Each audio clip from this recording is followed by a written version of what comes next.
It, Thank you, Nadasa. Ladies and gentlemen, good morning. Thank you for being with us today and coming to hear our presentation. I would like to thank Tech Island, first of all, for our continued cooperation. And this cooperation is related to an ongoing assignment that we have with Tech Island of estimating and updating the economic impact and employment impact of the tech sector in Cyprus. So I have a bit stressed because I have too many numbers to say in 10 minutes. So I'll dive into the numbers right away.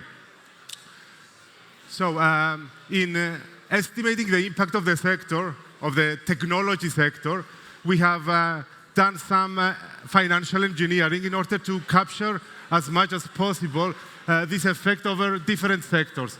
First of all, we have the ICT sector, which by definition is a technology sector, and we are taking the whole impact, the 100% of the sector, as contributing to the GVA, the gross value added of the whole economy. Then we also add 40% of the professional services sector. This is an indication, a suggestion by the Cyprus that they also estimate that approximately 40% of the professional services sector relates to technology. And then we have also added, which is an enhancement to our previous year calculations for those of you that have been following us. We have this year added a percentage of the financial services sector, and this is of course to cover the fintech, which is an important part of our technology sector here in Cyprus. And we have done some estimates based on consolidated data from the Central Bank of Cyprus and of course the Cyprus. And based on our calculations, we have taken 16% of the sector as being attributed to the fintech element of the financial services. So adding up the direct impact on the gross value added of the economy, we have approximately 4.7 billion of direct effect from the technology sector on the economy. Then we have used some economic approaches, and specifically the Leontief multiple, which is defined by category, and we have an indirect impact, so this is the induced effect on the rest of the economy, and this is another 3.8 billion. So in total, we have an impact of the sector, direct and indirect, of 8.5 billion in the Cyprus economy, of the GVA of the Cyprus economy, which in total is around 30 billion. So we calculate this 16% as being the impact of the direct element of the 4.7 on the economy, but adding up the indirect, we get to 8.5. So the important figures here is the 16%, that is the direct impact of the technology sector in the Cyprus economy, and the overall direct and indirect, which is 8.5 billion, which is very close to what the Deputy Minister, Mrs. Piki, said a while ago. Going into the employment figures, these are figures from the statistical service, Cyprus, which we have added up, again, with the same rationale, percentages of the employment of the different sectors that are related to technology. And we have in total 46,000 employees working in technology in 3 different sectors. This estimation has its ups and downs. There are a lot of other people working in other sectors in the technology section of their, be it the retail or the manufacturing sector, which is not counted here. On the other hand, taking percentages may not necessarily have an accurate measurement, but we believe that our estimate is very close to the comparables that come out from different countries. Then adding up the indirect impact, the induced effect that it has on the employment of other sectors, then we get another 16,000 positions. So we have a total of indirect and direct impact on employment to 62,000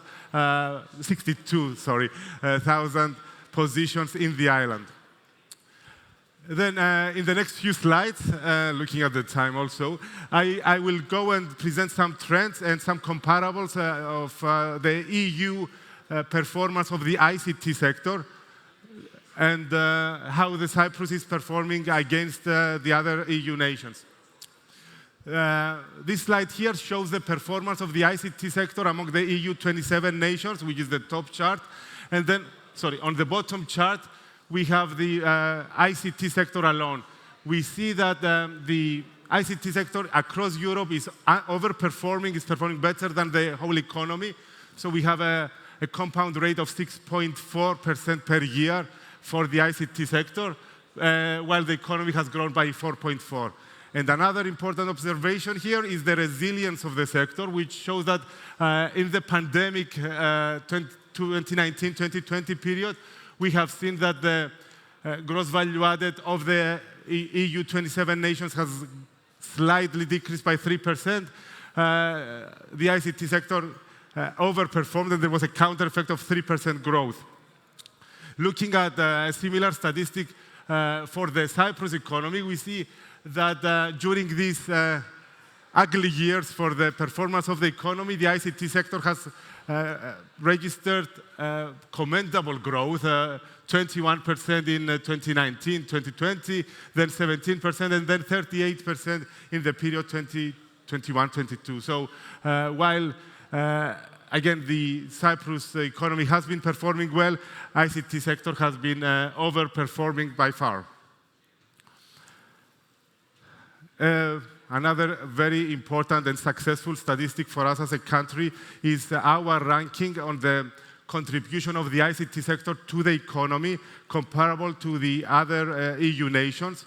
Of course, here we have Ireland leading the way in all statistics, except one which we lead, and we will show in a while. We see that Cyprus is second. The ICT sector contributes 11.4%. This is different to the 16 I said, because here we are measuring only the direct impact of the ICT sector, which is a bit less than the technology sector that I have explained. So the 11.4 that we have here is only direct impact, the 3.4, if you can recall from my first slide, the GVA of the Cyprus ICT sector. So looking back over the last 10 years, this is the next slide. But looking at 2024, we've seen that we rank second only to Ireland and ahead of the rest, well above the 5.4 average of the EU as the contribution of the ICT sector to our economy. So although, as we've seen, ICT sector is important and a driving factor in most EU economies, we see that we are leaders in this statistic. Then looking at the 10-year growth, 2015 to 2024, we have the first place. Our sector, the ICT sector, has grown by 3.5 times, or 347% over these 15 years. We have grown faster than Ireland, although they are bigger. But in terms of year-on-year performance over the 10-year period, we have overperformed all the rest of Europe. We rank above Ireland, and the rest, as you see, have recorded much lower growth. If we take the previous 10-year period, 2014 to 2013, we were second. So this shows again that year on year we are performing and overperforming. Moving to the next slide. Again, we are going to look a bit on the employment sector. It's the contribution per employee on the ICT sector. So Cyprus ranks 5th in Europe of the in absolute numbers, the contribution per employee to the GVA of the economy. So in Cyprus, we have 130,000 per employee, the contribution again to the economy, while the average for the EU 27 is 116.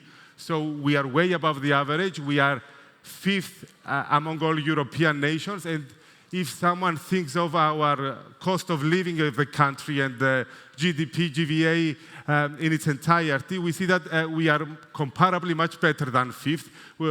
If we compare ourselves with countries like Germany or France, where the cost of living is much higher. So the 130,000 in Cyprus is, in absolute terms, much more than the 130,000 in any other country. This is another very important statistic, is the employment of the sector versus the total economy versus the total employment. Cyprus ranks, again, quite well. The Cyprus sector employs 5.4% of the total economic activity. It's just above the average of EU, which is at 4.8.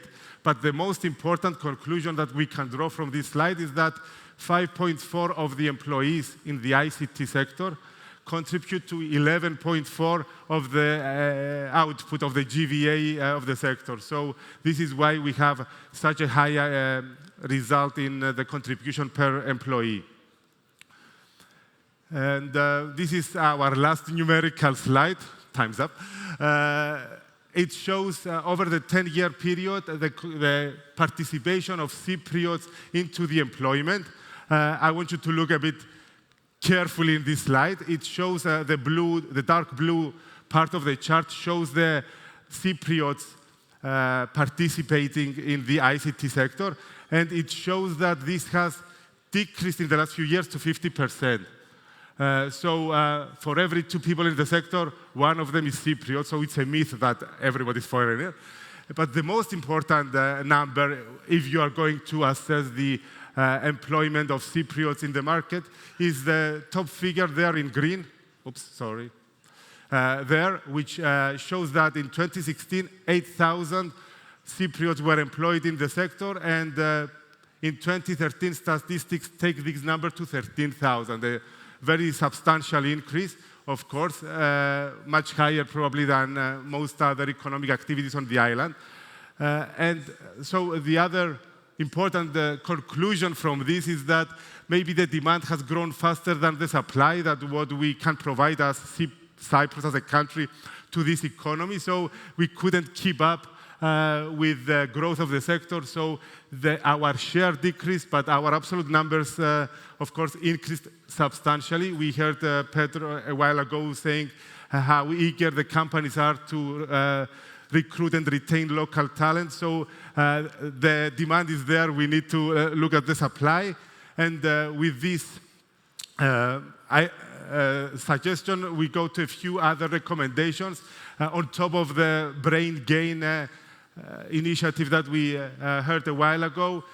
Those of you that have followed us from last year, we see that some of the suggestions are, they remain there, and the work has been done, like the process for us to join the Schengen area, further promoting Cyprus's economic stability, and I think this has been one of the primary objectives of the government, to promote economic stability and economic diplomacy in general.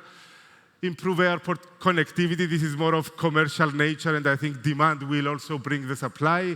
Attracting international banks, and a lot of effort has also been made in the regulatory regime to make it more attractive for them to come. Tax incentives are being offered. And then we have the increasing the number and capacity of private schools in terms of providing infrastructure to people to come and move into Cyprus with their families, but also providing new education opportunities for the relevant skills to increase the supply we can offer to the sector, which are the next couple of suggestions we have to promote this career path, to improve, to reskill and upskill our labor with digital skills. And of course, last but not least, we have the legal system, which again, a lot of steps are being made to improve the efficiency of the legal and judicial system. So with these few suggestions, I would like again to thank Tegaland for inviting me to the stage.